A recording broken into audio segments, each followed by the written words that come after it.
Hello everybody, I am Gratton, and today I'm back with a brand new video. Today we are talking about this. You all asked for it in the community tab. I put out a poll saying would you rather see the first Doctor's TARDIS reviewed, the 7th Doctor's TARDIS reviewed, or neither. And half of you voted for this. So that's what we're doing today. Little bit of a disclaimer before we do properly start. This TARDIS came as part of a set, a bit like the B&M one. So it came with the first Doctor figure. Now, they were all limited edition, as was the 7th Doctor's TARDIS and set. And I haven't actually got the set. I got the TARDIS. I found it on eBay for a good enough price, but it didn't come with a set, didn't come with a box, didn't come with the first Doctor figure. So instead of just talking about the TARDIS, I've decided to bring other first Doctor era figures over as well to talk about, because I thought that would be quite fun and entertaining and, you know, make the video a little bit more filled opposed to just trying to stretch out an entire video from just a TARDIS. So we're going to talk about the others first, and then we're going to get onto the TARDIS itself. So, what we're going to start with, we're going to start with the first Doctor himself. We're going to move the rest of these guys all the way over here. I'm going to talk about William Hartnell, the first Doctor. The first Doctor figure that I've got came as part of the 11 Doctors set, which is a Toys R Us exclusive. Again, if you'd like to see me review that set, please do tell me in the comments. It was released around 2010 when Matt Smith came out as the Doctor. And yeah, this is a pretty damn good figure. We'll get the accessories next, but realistically, I don't know what episode or story it's from, but it's very, very nice. As you can see, the waistcoat and it's kind of like, is it a cravat or like a bow or something? He's got his little monocle dangling down as well. I don't know if you can see that. You probably can't, because it's not the greatest focus I've got there. It's quite a basic costume. I'm trying to think. It doesn't really remind me of any other Doctor though, so I don't think it is just a generic copy and paste. It might be quite similar to the 7th Doctor's costume, but that's alright. It looks like William Hartnell. I mean, the face sculpt is undeniably William Hartnell, and that's what's... Oh, let's get the focus there. I know you can barely see that, so hopefully I'll put an image up on the screen. But the hair sculpt is brilliant. It's like sort of quite receded, but it goes all the way around the back. As you can see as well, and it loops around quite nicely. They've done a really, really good job with the head sculpt here. Again, it's undeniably William Hartnell. Unfortunately, the neck's quite stiff. That could be because it's been sitting in a set for the last, like, half a decade. So, yeah, like in a box. So, I mean, I haven't really had it out until now. We've got the ring on the finger as well. That's kind of accurate. The hands all move. It's quite rigid and a bit sort of strange, but overall it's not too shabby. It does also come with a cane as well, which I really like the look of. It's not just your standard mould. We've got like a little bit of a twist in the middle of it. I'll try and hold that up to the camera, but again, focuses just aren't working today. So it's got like a little bit of a twist there, so that's quite nice, I suppose. You know, it's a little bit different and a little bit special, I suppose.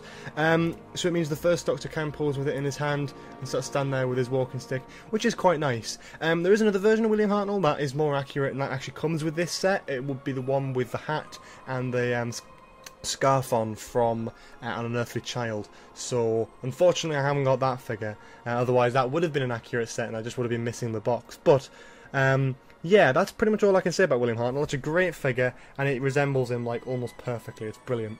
Next, we're going to be doing the Dalek. We haven't done a Dalek on this channel before, but I think it's about time we had a little bit of a look at it. The Dalek itself is based off the generic classic design. It's from the Dalek Invasion of Earth. I know that because I've seen the story. The casual sort of classic Daleks miss this massive bumper at the bottom. It's usually about that. But this one's got a bumper on it to be accurate to the actual story, so good on character for doing that and not just making inaccurate figures. The sort of joints move quite nicely. Everything seems quite free, and it's genuinely looking quite good. You know, it's quite an accurate figure. It looks like almost identical to the actual Daleks, which obviously isn't hard to make because they are sort of robots anyway. And it is much easier to replicate than a head sculpt of someone's actual face. But what I will say is, comparing to the...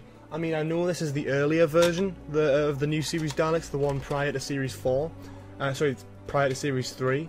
You can just tell the difference in quality. Like, this one feels cheaper than this. And this is because this just looks really accurate. It looks almost perfect, whereas this has many flaws in terms of the size and proportion. Like that exterminator gun's a bit massive, and you know, the eye doesn't even have a colour in. I had to add that myself. So, yeah, it's a great Dalek. It even has the saucer dish on the back from that very episode. I believe it's a saucer commander, so that's why it's got the sort of the black linings on the bottom as well as having a black head as well. It's a very unique toy, and you know, I can't really say much more about it. What I do like about it is the sheen of the mesh under there, because you can kind of looks like it is a little bit see-through, although I know it's not. With the light shining on it, kind of looks like it could be see-through, which is quite cool actually. So, good on character for making a really good figure there. It looks great alongside the first Doctor collection, and it's definitely something you should consider picking up if you see it on eBay. We have the first variant of the Bill Potts, the Mondasian Cyberman figure. Sorry, I had to do that joke. Everyone else has done it, but I don't care. I have no standards. So, this is the Mondasian Cyberman figure. This came as part of my first Doctor figure set. Which also came with a Robo-Man and a flame-throwing Dalek. But you could also get these from the original Cyberman release sets back in 2007, 2008, off the top of my head, I think. Maybe even 2009, who knows?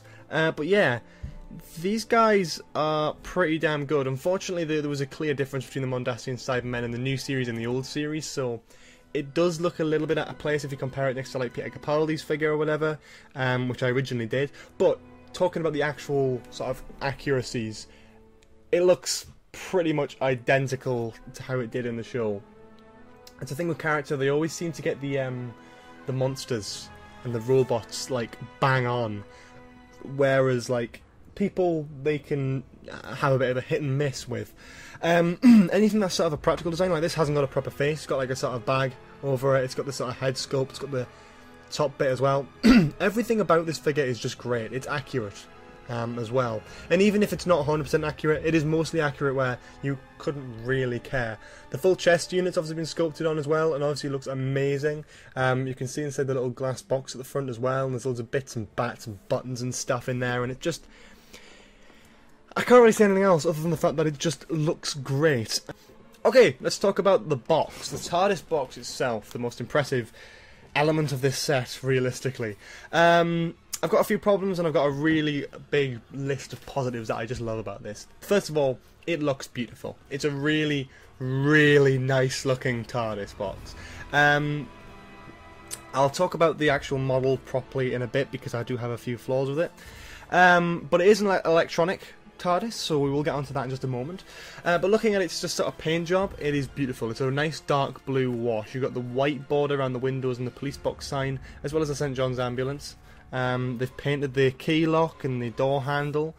And if you look, and it's really hard to tell on camera, but if you look towards the bottom there, you can kind of see they've painted like the bottom bits to look sort of scuffed up and sort of dirty, which is great because that really adds to the sort of vibe that the first Doctor TARDIS gives off. It is from the 60s, it was battered around a lot, it wasn't a very upright standing box, it would like break a lot, I suppose. I can see it being thrown about quite a bit, so I think the original box, in terms of accuracy to the show, it being scuffed up a little bit at the bottom is perfectly accurate, and actually, if I'm being honest, makes it look a whole lot better. There's not so much to talk about. They've got the sign right, they've got that right, they've got the police box sign right. There's something they haven't got right, and there is a reason for that I'll talk about again in just a bit. You may have noticed that it is actually inaccurate to the actual TARDIS prop in terms of modelling. The roof is way too small on this. Again, there is a reason for that I'll get onto, but for now, just accept that if you're going to get this, which I'll tell you whether I'd recommend getting it or not at the end of the video. It's one of those things that, I don't know, the roof should be higher. The roof should be higher and flatter, really. That's really how it should be. But, unfortunately, it's not, so I'm not going to spend ages complaining about it. Everyone knows this box is inaccurate. Anyone who has eyes can see this box is inaccurate to the original prop. Opening up the interior, there's nothing in there, no interior card or anything. There's a battery box at the back and something that covers up the windows. But again, like, people seem to have a really big problem with this. I know Vote Saxon, who I am a fan of, recently reviewed the third Doctor TARDIS and complained, like, went on a little bit of a rant to how there isn't a back, you know, interior card. But again, that's not the point. I mean, like, that's if you want to put an interior card in, you can print one off and put one in, but these were designed originally as just sort of standard boxes that were released back in 2010, 2011 as an exclusive range. I'm honestly surprised the third Doctor box was even released. But realistically, they're meant to be posed a little bit like that. I can have it on display like that. You wouldn't know there isn't an interior card. Realistically, you wouldn't care. I like it. I really like the way that looks and stuff. And William Hartnell's Doctor just sitting at the side there. It looks great. It's effective in what it does. And I do like it. And I do like it. But something I don't like... no, I'll tell you what. And I do like it. But, we've got to talk about the electronics first before we go on to the negatives. So, it's a flick on the bottom. Get yourself some 3 AAA batteries and it works. And as you can see, nothing's happening at the moment. Nothing happens when you open inside, like in the new series boxes. Oh Christ, that is really not going to want to open. The new series boxes open, when you open their doors, they have a light on the inside and a noise that pulsates, which is quite nice. But obviously we're not going to get that with the classic boxes. They are more basic versions of the new series boxes. Like, these were never meant to be released, but they are and have been as a limited range. So to have one in my hand is an absolute honour anyway. But it looks lovely when it does that. It only has a really short materialization sound, unfortunately. It was very, very short and very, very basic, and it has a nice light. I have to praise the light though, because on camera it looks amazing. It's a very bright light, kind of. I mean, it's bright enough. I feel like it's brighter probably than the Townend box, mainly because the light is just bigger in general, and the light has more space to get out, whereas the Townend box one doesn't really have that. It has 2 sound effects, that's one of them. The other one is when you lift it up.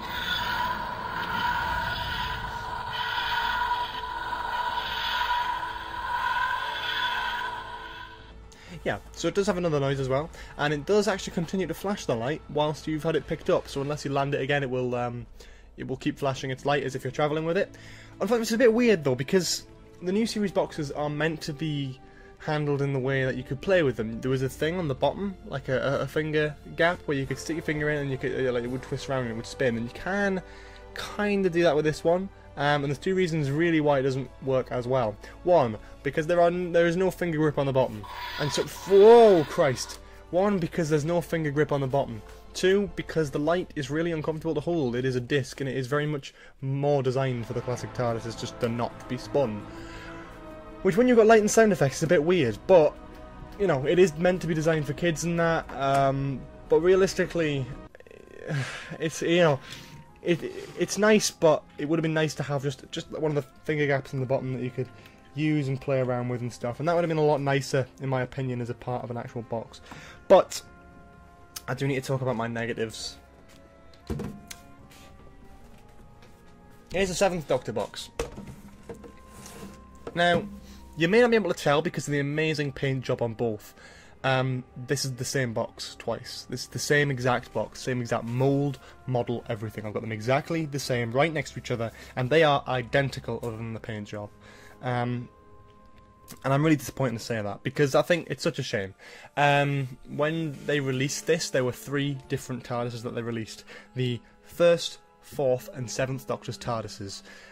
These 2 were identical, and the 4th Doctor's I haven't got, but is exactly the same mould as the 3rd Doctor TARDIS, the recently released B&M one. It is exactly the same mould as that. Actually, I'll get that back up just so you can kind of compare it. You may be able to notice that 2 of them have exactly the same roof, one of them has a different roof. So it begs the question, when they did this, why couldn't they just have a raised roof for this one, even slightly? Because it couldn't have been too much trouble, otherwise you would have done exactly the same with the 4th Doctor box. Like, to me it doesn't make sense, and it's kind of unfortunate. I like... It just... To me, here's the thing, I'm struggling to kind of say this. I bought this for a lot of money. I bought this for a lot of money. Got that for 20 quid, but point aside. The fact that they're the same box. I didn't know they were the same box. They look completely different in the pictures. That's because of the amazing paint job on both, and I can't fault that. But I will say, if you're looking to get one of these 2, get one, not the other, yeah? I'm not telling you which one to buy, because they're both brilliant in their own specific way. But if you're going to get one, yeah?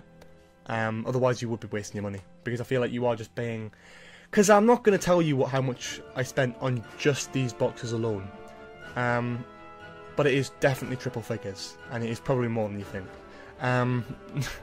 So I'm not gonna jump and tell you to get both or whatever, because I wouldn't recommend that. But what I will tell you is, this box is great, and there's a reason for that, and it does look great on display. Although inaccurate, although it's just a complete exact box replica of the 7th Doctor's TARDIS, it looks completely different. If I hadn't told you that, you might not have noticed. Like, the paint job, everything is just different. Everything is different. Just everything about it is great, and it is very significant. And obviously, it came with the First Doctor, and it looks great alongside of the First Doctor things. When I found out this was the same box, I was furious. I was really annoyed. But when I put it on display alongside my other ones, I was like, you know what, that's worth it. And that's exactly the recommendation I give. But the price range, because you can't get this in this original set anymore for any less than £170 on Amazon. Unless you can find it on eBay. I would say, if you're paying for just the box, don't pay above £80 for the box. £80 is a maximum you'd be wanting to be paying for this. If it's part of its original set, in the box, sealed, good condition, with the First Doctor figure, 100 at most. I don't think it's worth paying more than that. And that's my honest opinion. I love this box, and it is a proud part of my collection. But that's my recommendation. I can't say, oh, go buy it or don't, because it's not on sale in shops anymore. It's on sale on eBay if someone decides to sell it for a ridiculous price, because they are limited edition. They are really hard to get a hold of. So there's my recommendation. If it's just the box, don't go for above 80. If it's with the figure in the box, don't pay above 100. That's my recommendation. You can do what you want. But that is my review on the First Doctor box and general figures. Next time we're going to be talking about, I'm going to move these into shot just so it's a little bit better for the thumbnail. Next time we're going to be talking about the 7th Doctor box, and we're going to be reviewing that. So if you want to see that, tell me in the comments, leave a like, subscribe, etc, all that lovely stuff. Check out the Patreon if you want to support the channel, check out the Discord server if you want to just gush about Doctor Who and other sci-fi fun things for the rest of eternity. Check out my Facebook, Twitter, Instagram, all that lovely stuff down in the description below, and I will see you all next time. Have a lovely day.